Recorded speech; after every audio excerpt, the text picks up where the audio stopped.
Hi there. This is Dean Walker from the Poetry of Predicament podcast, and also from the livingresilience.net website, where we provide all kinds of support and resources meant to encourage the collapse-aware community. And those of you who've been watching the Poetry of Predicament for a long time, or those of you who may have experienced any of our online courses, the support and resources courses that I was just talking about off the website. This is a kind of an unusual piece. It's relatively brief, and I just wanted to touch back into a portion of the collapse-aware community that I think is overlooked for the most part, mostly because of its silence. And that is the people who are working at any level of the extractive industries, especially the fossil fuel industries.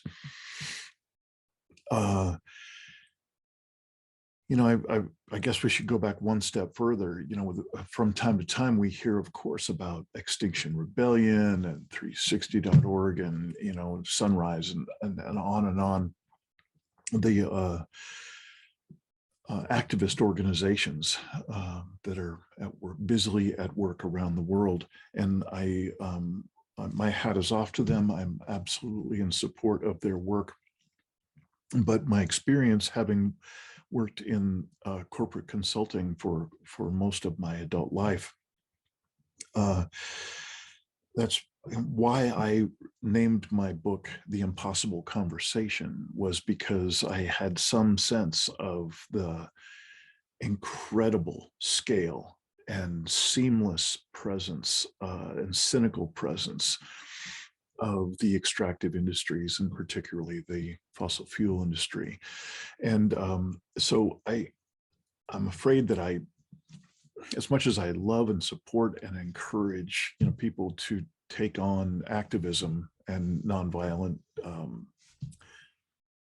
activism at whatever level is appropriate for them, my gut feeling is that will have very, very little impact on actually reducing our dependence on our use of fossil fuels.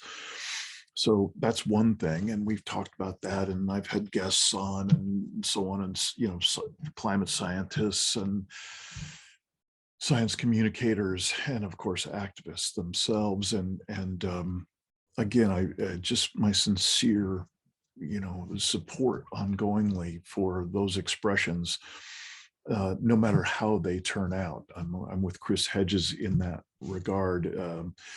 I protest against these things, not because I plan on winning, but because it's the right thing to do. So let me just, leave that as a cornerstone of what I'm trying to convey here.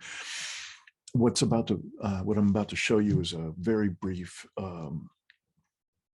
video that was made by a consultant from the UK who's been working with Shell Oil for a number of years. And I have a number of very dear friends and friends in the industry. I never did work as a consultant for a fossil fuel company. I probably would have done it in the middle of my career, not really being clear on the concept of how deeply destructive that would have been. In any case, I did not do that particular kind of corporate consulting, but I had many friends who did. The money's real good. And this person that I'm about to show you, basically her resignation from being a consultant for Shell, and her work was in safety consulting for Shell. And she's going to tell you what she's standing for and what's of integrity for her that has her stepping away from that consulting work, and her suggestion for others to do the same. And I just wanted to say that this is, as far as I'm concerned, the only area where we're going to start to get any traction whatsoever, if there is traction to be gained in reducing the fossil fuel use on this planet. I have severe doubts that there is any traction to be had in that conversation or in that kind of protest.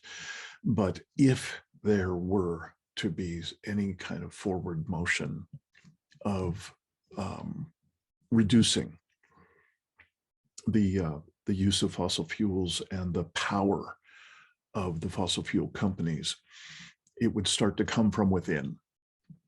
Of course, it would be wonderful if it could be from the executives.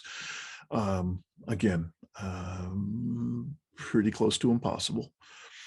But here we have a consultant who's stepping away and basically inviting others at various levels of the organization, in this case, Shell Oil, to also step away.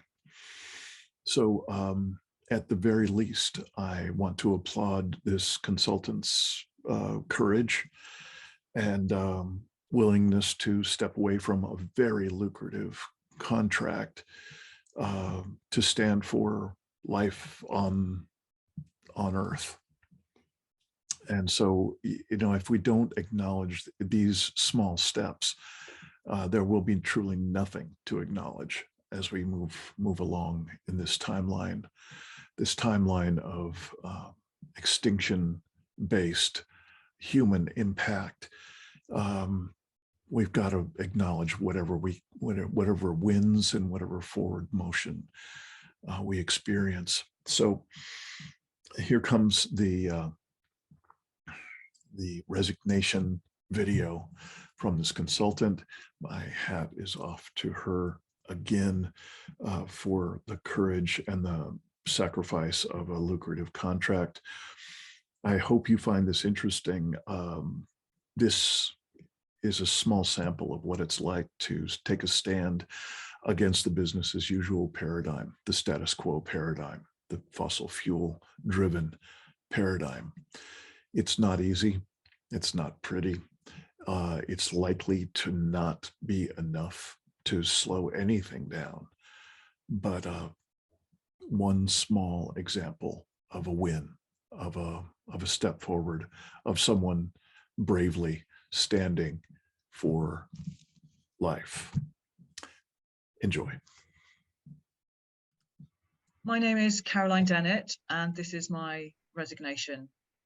I've worked with Shell for over 10 years now, empowering tens of thousands of workers to improve safety culture at their work sites, trying to keep people safe, prevent oil and gas leaks and major incidents like the Deepwater Horizon disaster in the Gulf of Mexico.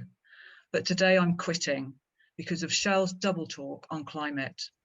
Shell's stated safety ambition is to do no harm. It's called Goal Zero, and it sounds honourable, but they are completely failing on it. They know that continued oil and gas extraction causes extreme harms to our climate, to our environment, and to people. And whatever they say, Shell is simply not winding down on fossil fuels. They're expanding with new exploration and extraction projects against the clear warnings from scientists and dismissing the huge risks from climate change. And I just can't be a part of this anymore. I know I'm privileged to be able to make this choice, and many people working in fossil fuel companies just aren't so lucky. But the fossil fuel industry, it's the past. And if you can find a way out, then please walk away while there's still time. Do it now.